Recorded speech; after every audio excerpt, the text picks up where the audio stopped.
오늘 우리에게 주신 말씀은 요한복음 20장 19절부터 29절입니다. 주보에는 31절까지로 되어 있는데 뒤에 두 절은 끊고요. 19절부터 31절까지만 함께 보도록 하겠습니다. 요한복음 20장 19절부터 29절, 예수께서 부활하신 후에 제자들을 처음 만나시는 요한복음의 기록입니다. 저와 함께 교독하시겠습니다.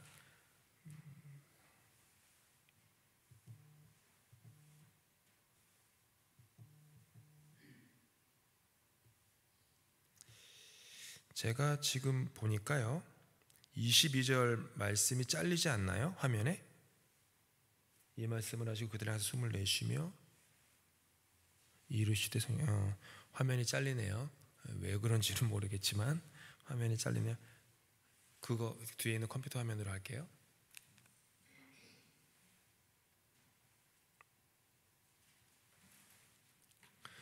컴퓨터 화면으로 전환했는데요. 여기는 31절까지 있는데 29절까지만 봅니다. 19절 제가 먼저 읽습니다. 이날 곧 안식 후 첫날 저녁 때에 제자들이 유대인들을 두려워하여 모인 곳에 문들을 닫았더니 예수께서 오사 가운데 서서 이르시되 너희에게 평강이 있을지어다. 이 말씀을 하시고 손과 옆구리를 보이시니 제자들이 주를 보고 기뻐하더라. 예수께서 또 이르시되 너희에게 평강이 있을지어다. 아버지께서 나를 보내신 것 같이 나도 너희를 보내노라. 이 말씀을 하시고 그들을 향하여 숨을 내쉬며 이르시되 성령을 받으라. 너희가 누구의 죄든지 사하면 사하여질 것이요 누구의 죄든지 그대로 두면 그대로 있으리라 하시니라. 12 제자 중에 하나로서 디두모라 불리는 도마는 예수께서 오셨을 때 함께 있지 아니한지라. 다른 제자들이 그에게 이르되 우리가 주를 보았노라 하니 도마가 이르되 내가 그의 손에 못자국을 보며 손가락을 그 못자국에 넣으며 내 손을 그 옆구리에 넣어보지 않고는 믿지 아니하겠노라 하니라. 그들을 지나서 애들이 고 문들이 닫혔는데 예수께서 오사 가운데 서서 이르시되 너에게 평강이 있을지어다 하시고 도마에게 이르시되 네 손가락을 이리 내밀어 내 손을 보고 네 손을 내밀어 내 옆구리에 넣어보라. 그리하여 믿음 없는 자가 되지 말고 믿는 자가 되라. 도마가 대답하여 이르되 나의 주님이시오 나의 하나님이시니이다. 29절 함께 있습니다. 예수께서 이르시되 너는 나를 본고로 믿느냐? 보지 못하고 믿는 자들은 복되도다 하시니라. 아멘.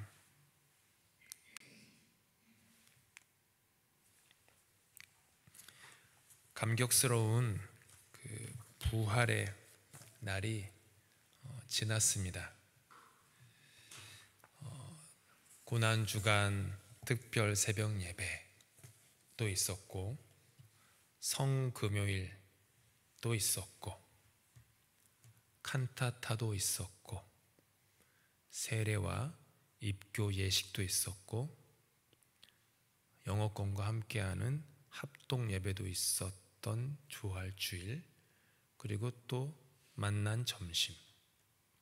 어린이들은 부활절 달걀과 선물도 받았습니다.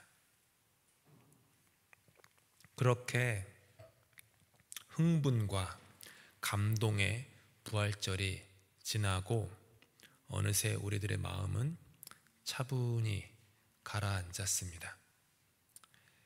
그런데 이때부터 진정한 부활의 이야기는 시작됩니다.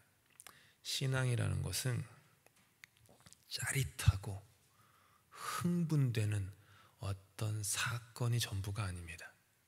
사실 짜릿하고 흥분된 어떤 하나님을 만나고 은혜를 체험하는 경험은 있습니다.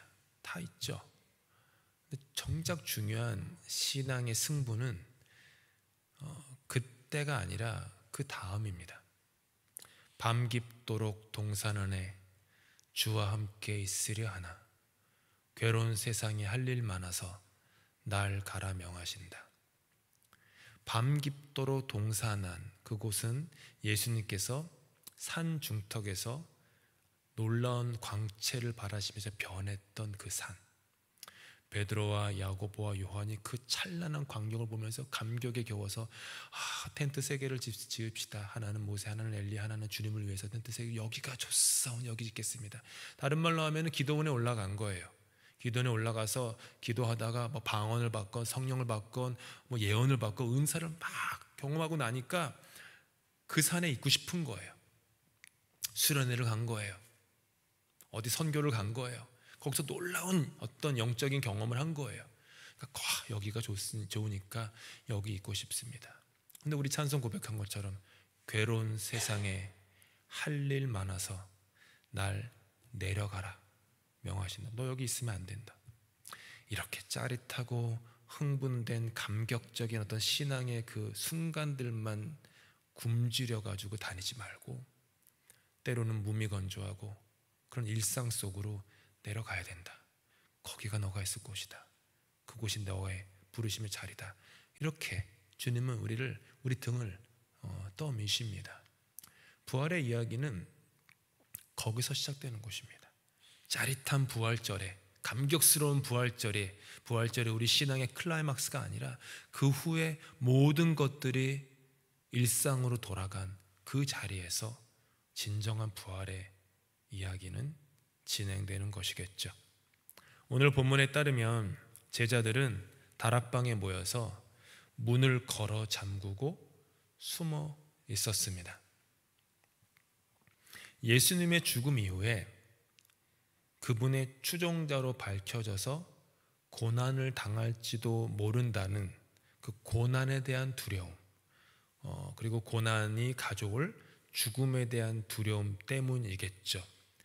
하지만 동시에 그 죽음이라는 두려움 때문에 문 뒤에 숨어 있었지만 동시에 그들은 예수께서 죽었다 살아나셨다는 그 좀 받아들이기 어려운 그 생명의 소식도 두려운 겁니다. 죽음만 두려운 게 아니라 생명도 두려운 거예요, 이들에게는. 그래서 이들의 선택은 문 뒤에 숨어 있는 것이었습니다. 막달라 마리아가 가져온 부활의 소식은 그들의 이미 엉망진창이었던 일주일을 더욱더 혼란스럽게 만들기만 할 뿐이었습니다. 호산나 찬양 소리로 시작된 그 일주일이 참혹한 십자가의 처형으로 마무리될지는 정말이지 그들 누구도 상상조차 하지 못했었습니다. 모든 것들이 너무나도 빨리 지나갔습니다.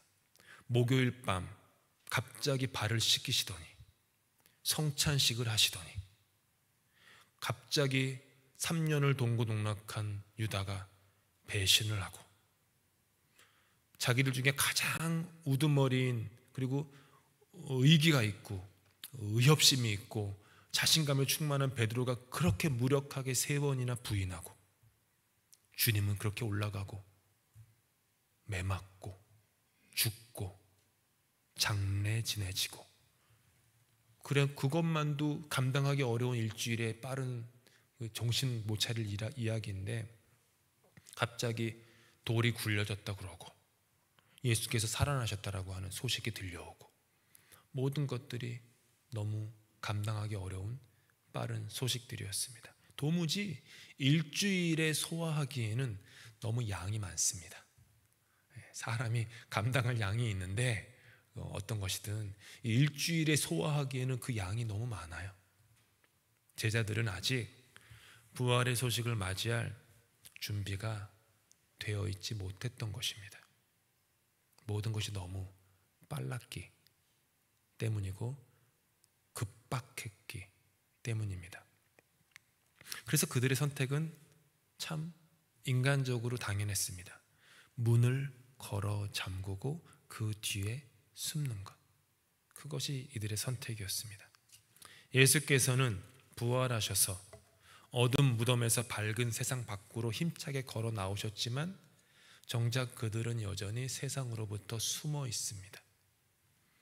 예수님께서는 돌을 굴리셨지만 그래서 닫혔던 무덤 문이 열렸지만 그들의 인생 앞에는 여전히 산 같은 돌이 가로막히고 있었고 두꺼운 문이 막혀 있습니다. 그리고 부활의 이야기는 바로 그 닫힌 문 뒤에서 시작됩니다.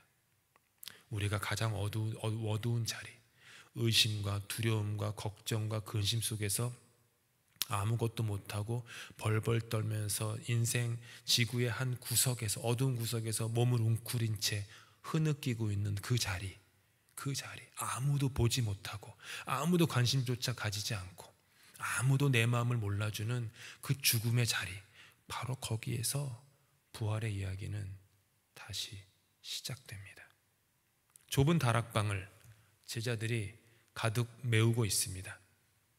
유대인들에게 잡힐까봐 두려워서 문을 굳게 걸어 잠갔습니다. 부활의 소식을 어떻게 감당할지 도무지 계산이 안 서는 거예요. 지금까지 부활절이 2000번이 넘게 있어 왔지 않습니까? 인류 역사에. 처음 부활이잖아요. 처음 부활절. 계산이 안 서는 거예요. 이거 어떻게 해야 되지 이거? 최선은 문을 잠그고 그 뒤에 숨는 것. 유일한 안전장치. 익숙한 곳, 편안한 곳으로 숨는 것이죠. 저와 여러분은 어떻습니까? 부활의 기쁨과 흥분은 지나갑니다. 그 감동이 사그러집니다. 그럴 때 우리 역시 우리에게 편안하고 익숙한 다락방, 우리 인생의 그 바운더리, 그 안쪽으로 들어가서 문을 걸어 잠그지는 않습니까? 예수님의 무덤을 가로막았던 거대한 돌문은 옆으로 치워져 있건만 여전히 우리 앞에는 큰 돌문이 가로막고 있지는 않습니까? 처음에는 그 닫힌 문, 막힌 돌이 나를 답답하게 했는데 어느덧 그것과 지내는 시간이 길다 보니 익숙해져서 차라리 믿음의 모험을 위해 무덤 밖을 나가기보다는 익숙한 돌문 안쪽 무덤에서 지내는 것이 훨씬 더 편안하지는 않습니까? 우리는 스스로에게 질문합니다. 내 마음의 문은 잠겨 있는가? 아니면 열려 있는가? 그런데 그런 것을 깨달을 사이도 없이 바쁜 일상을 살아갈 경우가 태반입니다.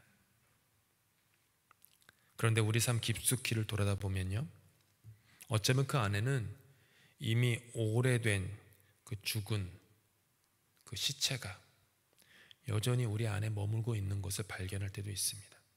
어디를 가건 우리가 무엇을 하건 어둠 가운데 숨은 그 시체와 동행을 합니다. 부활의 소식보다는 죽음의 소식을 더 쉽게 선택합니다. 두려움, 의심, 혼동, 상처, 분노, 불안, 이 수만 가지의 이름을 가진 죽음의 시체를 우리는 선택합니다. 그것과 직면하는 것이 두렵기 때문입니다. 지지난 언제죠? 제가 그 검은 강아지 이야기 설교했던 때가 언제입니까? 그 블랙덕 설명했었죠. 성구매일 됐군요. 어떤 분은 그러시더라고요. 지난주에 저의 얼굴을 너무 많이 보셨다고, 11번 저의 얼굴을 봤다고 이렇게 그러시던데, 설교를 많이 하다 보니까 언제 했는지도 기억이 안 나요. 그 성구매일 때 블랙덕, 되게 검은 개 이야기하지 않았습니까? 다 검은 개가 있어요. 우리 인생에는. 그것이 두려움이건 의심이건 분노건 상처건 그런 게 있습니다. 커요. 그 존재가 큽니다. 커 보입니다. 큰 건 아닌데 커 보여요. 부딪히면은 사실은 아이고 하는 조만한 그 애완견밖에 안 되는 사이즈인데 멀리서 바라보니까 너무 그게 곰처럼 큰 거예요. 사실은 속는 거죠. 계속 속는 거예요. 그렇게 직면하는 것이 두려운 것이죠. 마음 문을 열면 상처가 되니까 계속 굳게 걸어 잠깁니다. 문 뒤쪽이 우리의 안전지대입니다. 더 좋아질 건 없죠. 그렇다고 더 나빠질 것도 없다라는 게 우리의 선택일 때가 있습니다. 하나님께도 그렇게 얘기합니다. 하나님, 여기까지가 제 안전지대입니다. 저 푸시하지 마세요. 저한테 믿음의 모험을 하라고 하지 마세요. 믿음의 도약을 하라고 밀지도 마시고 절벽 아래로 뛰어내리라고도 하지 마시고 저 넓은 대양으로 배를 몰고 인생의 배를 몰고 항해하라고 하지도 마세요. 그냥 요 강가에서 요 대야가 우리 집 여인의 풀장이 참 좋은데 여기서 물장구만 하면서 지내는 게 참 좋아요. 이렇게 하나님과 이렇게 니고시에이션, 밀당을 하죠. 문을 걸어 잠그는 겁니다. 하나님이 하시는 가능성에 대해서 문을 걸어 잠그고 내가 할 수 있는 계산에서만 인생을 살아가는 것이겠죠. 그런데 부활의 주님은요, 우리 인생의 그 닫힌 문을 여세요. 당신과 우리 사이를 가로막는 죽음의 돌문을 옆으로 제끼십니다. 부활의 주님은 제자들의 닫힌 문을 보니까, 오늘 본문을 보니까 통과해서 걸어 들어오십니다. 통과해서. 그러니까 주님께는 주님과 우리 사이를 가로막는 돌문이나 그 큰 굳게 닫힌 문이 더 이상 장애물도 걸림돌도 아니라는 거예요. 통과해서 우리 인생에 들어오십니다. 제자들은 문을 잠갔지만 그것이 예수를 막지는 못합니다. 우리의 마음 문을 잠가도 부활의 주님을 막을 수 없습니다. 그리고 자신의 손과 허리의 상처를 보이십니다. 이것은 너를 위한 것이다. 나의 사랑과 나의 용서다. 구원이다. 이렇게 말하시죠. 그리고 성령을 받으라 라고 하시면 우리에게 입김을 불어 넣으시면 이렇게 후 하시면서 부활의 주님의 성령을 받으라 입김을 불어 넣으시죠. 지금도 그렇지만 이 교회 모임에 완벽한 출석률을 기대하기란 하늘의 별따기입니다. 그렇죠? 뭐 하게 되면은 완벽한 직분자들의 완벽한 출석률을 기대하기란 애시당초 어렵습니다. 그런 거 어려워요. 2000년 전에도 그랬습니다. 대부분의 사람들이 문 뒤에 출석을 하고 있었는데 도마는 없습니다. 부활의 주님을 의심하고 직접 자기 눈으로 보기 원하죠. 그래야 믿겠다고. 나는 내가 본 것만 믿어 라고 큰 소리 칩니다. 지금으로 하면 이런 거예요. 내가 예수님 그 아이디를 좀 봐야겠다. 아이디 카드 좀 봐야지 내가 부활하는 거 믿겠다. Show me your ID 이러는 거예요. 우리는 이런 도마를 무작정 손가락질 할 수 없습니다. 어떤 점에서 도마와 더 동질감을 느낍니다. 의심이야말로 가장 쉽게 문을 잠그고 그 뒤에 숨는 방법이기 때문입니다. 우리는 이해할 수 없는 부활, 이해할 수 없는 신비, 이런 것들에 대해서 문을 걸어 잠깁니다. 믿는 것보다는요, 의심이 훨씬 편합니다. 믿기보다는 의심이 훨씬 더 쉬운 선택입니다. 그래서 도마의 이야기가 남의 이야기처럼 들리지가 않습니다. 우리의 이야기처럼 들립니다. 일주일 뒤에 예수님께서 다시 제자들에게 나타나십니다. 이때 도마가 그 자리에 있습니다. 도마에게 말씀하십니다. 네 손가락을 이리 내밀어 내 손을 보고 네 손을 내밀어 내 옆구리에 넣어 보아라.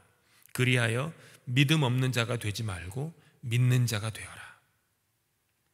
이 말씀을 하시는 주님 앞에서 말할 수 없는 부끄러움의 얼굴이 붉어집니다. 그 도마의 그 마음 안에 부끄러움은 잠깐, 곧 이후 성령님이 주시는 확신이 불타오릅니다. 그리고 고백합니다. 주님은 나의 주시며 나의 하나님이십니다. 참 놀라운, 인류 역사상 가장 놀라운 신앙 고백 중에 하나를 이 의심 많은 도마가 합니다. 당신은 나의 주님이십니다. 당신은 하나님이십니다. 우리에게는 이것이 매번 하는 고백이지만 이거는 곱씹으면 곱씹을수록 인류가 할 수 있는 정말 가장 위대한 신앙의 고백입니다. 주님이십니다. 하나님이십니다. 도마 역시 문을 걸어 잠그고 숨어 있었던 것이었습니다. 제자들은 두려움으로 문을 걸어 잠갔고 도마는 의심으로 문을 걸어 잠갔습니다. 도마 역시 커다란 돌문이 그의 앞을 가로막고 있었습니다. 자기 나름대로 굴려도 보고 나가보려 밀어도 보고 이렇게 좀 망치질도 해보았지만 역부족이었겠죠. 그래서 보기 원했던 겁니다.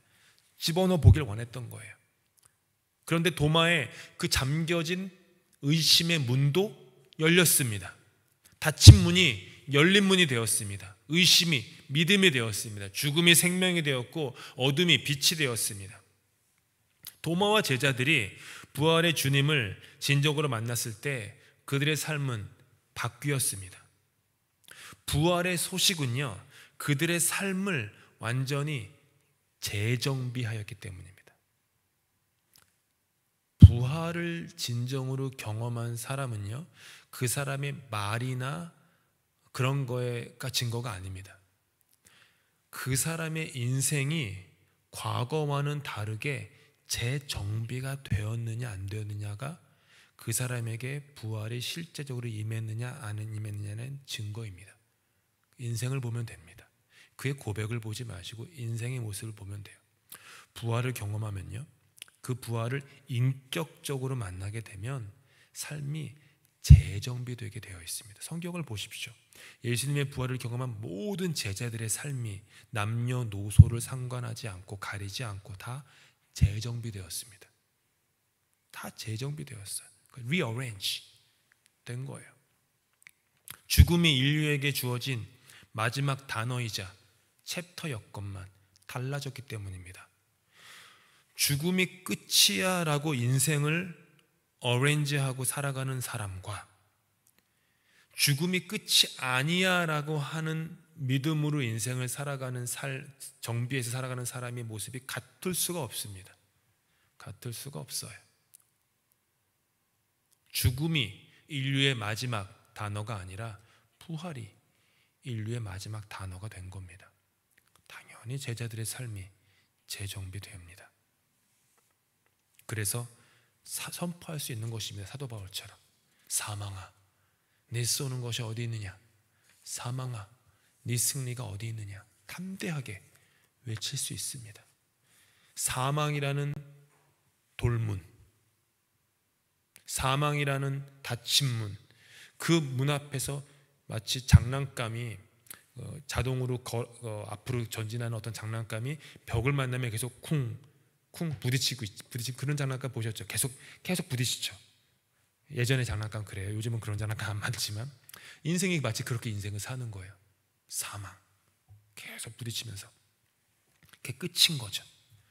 근데 그것이 부서지고 예수의 십자가와 부활로 말미암아 부서지고 나니 새로운 삶이 열리게 되는 것입니다.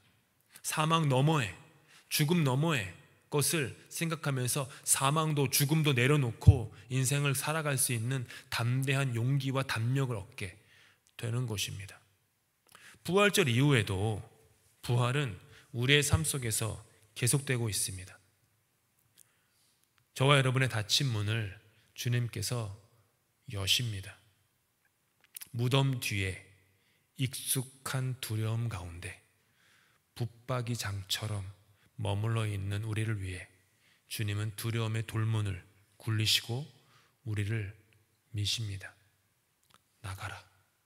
세상으로 나가라. 괜찮다. 부딪혀봐라. 부딪혀보면 별거 아니다. 왜 두려워하느냐? 내가 나와 함께하지 않느냐?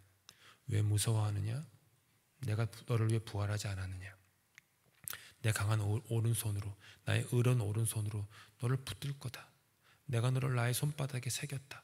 너는 내 아들이다. 너는 내 딸이다. 놀라지 말아라. 두려워하지 말아라. 계속 미십니다. 그때 우리의 삶은 부활의 삶으로 펼쳐집니다. 인생은 우리가 부활을 경험하면 인생은 나의 눈과 귀로 이해하는 것 이상이라는 것을 깨닫습니다. 그게 부활 이후의 삶의 모습이에요. 인생에는요, 말할 수 없는 신비가 사실은 가득 차 있습니다. 많은 것들이 내가 인간이 그렇게 계산할 수 있고 예측할 수 있는 이 범주라고 생각하지만 조금만 더 생각을 멈추고 가만히 정직하게 돌아보면 인생에는 신비로움으로 가득 차 있습니다.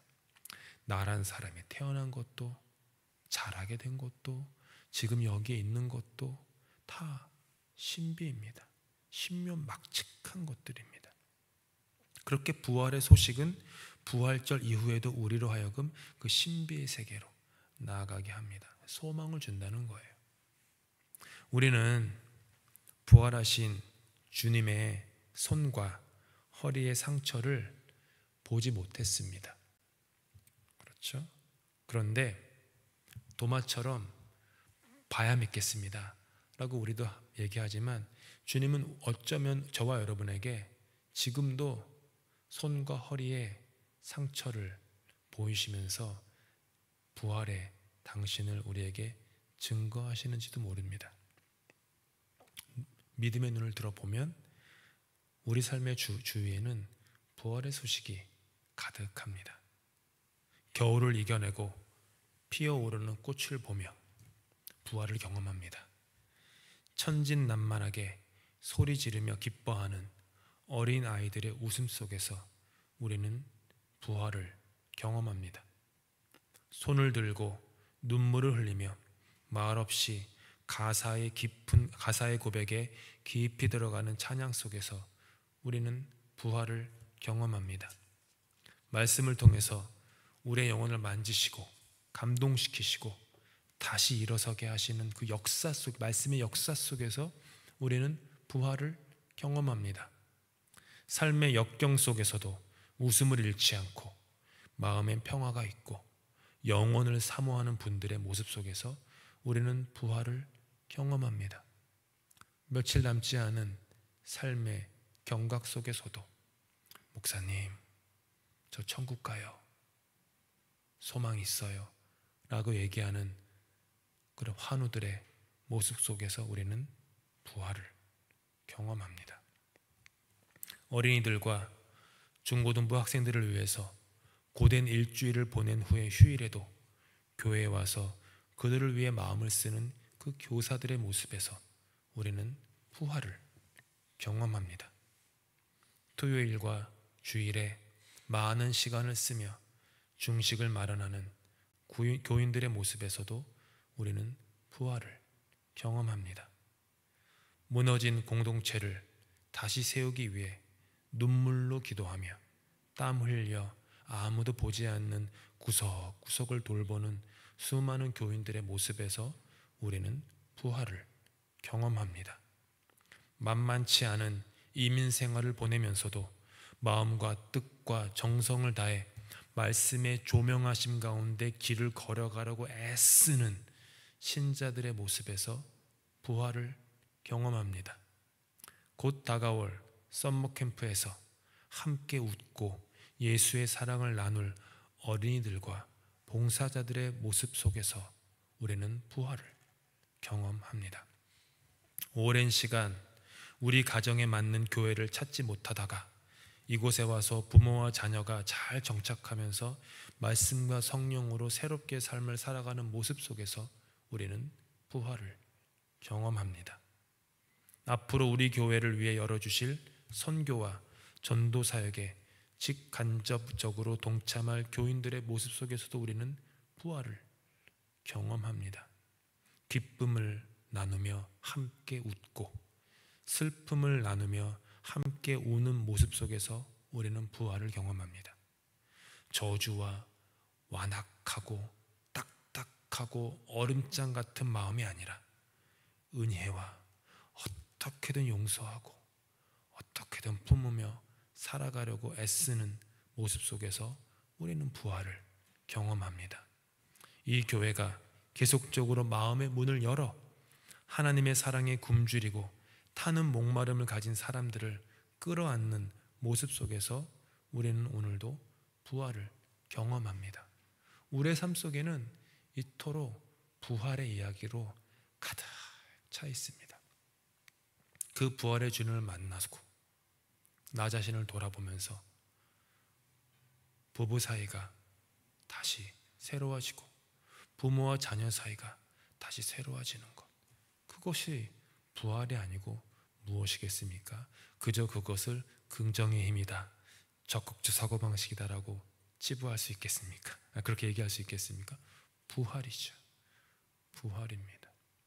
잃었던 하나님을 향한 그 감각, 너무도 익숙해져 버렸던 냉랭한 굳은 쌀, 그런 것들이 한꺼풀 두꺼풀 벗겨지면서 마치 주님을 처음 만나는 것처럼 신앙생활을 하고, 이 말씀 처음 듣는 것 같다 라는 것처럼 말씀의 신비에 들어가게 되고, 한 번도 해보지 않았던 기도를 하는 그 속에서 부활을 경험합니다.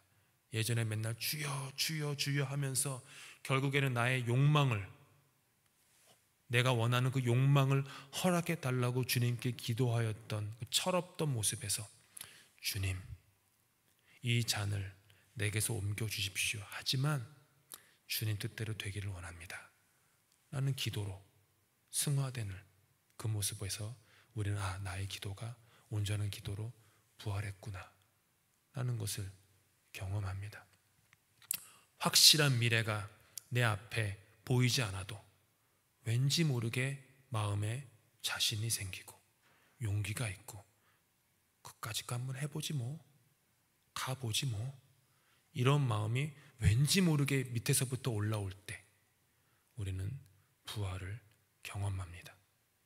한 번도 눈여겨보지 않았던 교인이었는데 오늘따라 저 구석에서 외롭게 있는 것 같은 모습을 볼 때 다가가서 따뜻한 위로의 말 한마디 해줄까? 제가 이번 주일에 설교하겠지만 있어요.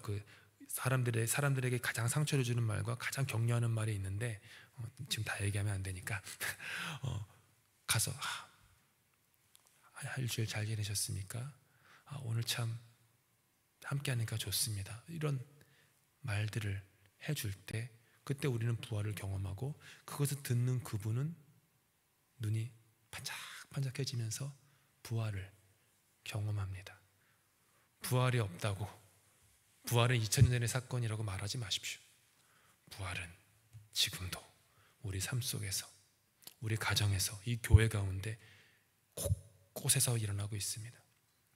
우리 교회가 부족했지만 영어 예배가 생기고, 또 지난주에 여기 보셨잖아요. 6명 쭉 서가지고 세례와 입교. 그게 부활이 아니고 무엇입니까? 그 자리가 부활의 자리입니다. 부활을 경험하는 겁니다. 어린이들이 교회를 제 집처럼 여기면서 방방방방 미친 듯이 뛰어다니는 그 모습이 너무 보기 좋지 않습니까? 부활입니다. 어떤 교인들은 교회를 떠난 후에, 이제 이사 때문에 떠난 후에 교회를 못 찾아가지고 힘들어하는 분들이 있어요. 생각보다 많이. 제가 그 고통을 너무 잘 알아요. 제가 유럽에서 경험해봤기 때문에 너무 잘 알아요. 우리는 이 교회가 너무 익숙해져가지고 괜찮은 줄 아는데 아닙니다. 신앙 공동체를 찾아서 뿌리를 내리는 거는요, 생각보다 쉽지 않습니다. 또 자녀들이 있으면은 또 자녀들 중에 자녀들 성격이 다 다르죠. 어떤 애들은 좀 괄괄하기도 하고 좀 독특한 애들도 있을 수 있어요. 근데 그 자녀들을 있는 모습 그대로 품어주는 공동체를 찾기란 쉽지 않습니다. 집사님 아들 좀 이상해요, 뭐 이런 식으로 얘기하지 않는 공동체. 너 참 유니크하구나 뭐 이렇게 얘기해주는 공동체를 찾는 거 생각보다 쉽지 않습니다. 그런 걸 찾아서 정착하는 분들, 부활을 경험하는 것입니다. 우리 삶 속에는 이렇게 부활이 가득 차 있습니다. 이것이 닫힌 문을 여시는 부활의 주님의 역사입니다. 그래서 우리도 도마처럼 고백할 수 있습니다. 주님, 나의 주님이십니다. 나의 하나님이십니다. 그래서 우리는 오늘도 내일도 굳게 걸어 잠그었던 문을 열어 제끼는 부활의 주님을 경험하며 주님과 함께 한 번도 경험치 못한 부활의 여정을 걸어갈 수 있습니다. 부활절이 지났습니다. 우리에게 숙제가 주어진 것입니다. 주님이 주시는 숙제입니다. 익숙한 틀에서 답습하면서 그대로 여기가 좋사오니 하면서 돌문 뒤에 숨어 있을 거냐, 문 뒤에 숨어 있을 거냐, 아니면 의심과 익숙함과 편안함과 상처와 각양각색의 이름을 가진 그 두껍고 큰 문을 열고 부활의 세상 밖으로 나올 거냐. 한 번도 해보지 않았던 사역, 한 번도 해보지 않았던 기도, 한 번도 해보지 않았던 자세로 한번 인생을 살아보겠느냐. 익숙한 삶에서 익숙하지 않은, 마치 아브라함에게 말씀하신 것, 너는 너의 본토, 친척, 아비집을 떠나 내가 너에게 지시할 그 땅으로 가라는 그 주님의 음성에 순종해서 나에게 그토록 익숙했던 나의 본토, 친척, 아버지의 집을 등 뒤로 하고 나에게 보이지도 않는 아직은 미지의 가나안 땅, 약속의 땅, 소망의 땅을 향해 과감하게 걸어 나갈 수 있느냐, 그렇게 부활의 삶을 살아낼 수 있느냐라는 주님의 질문이 지금도 우리에게 주어집니다. 응답은 신자의 몫입니다.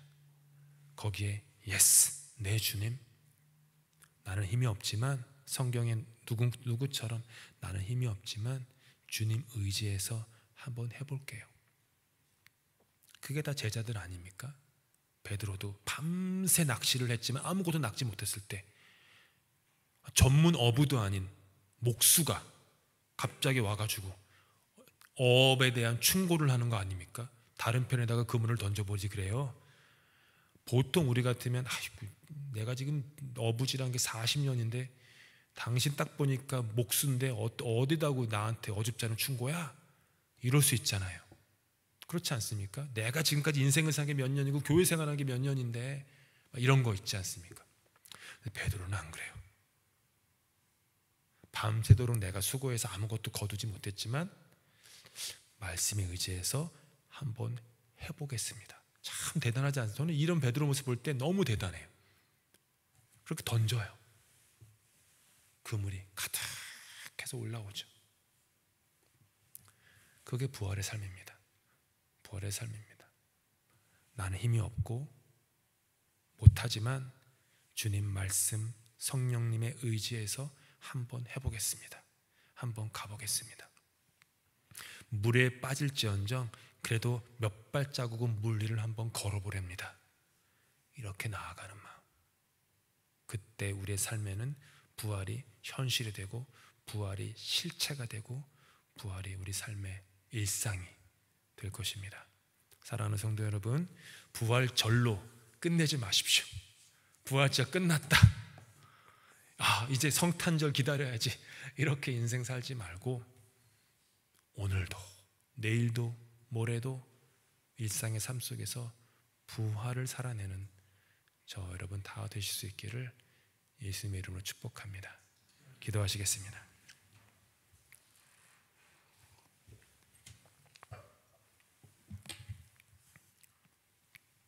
주님,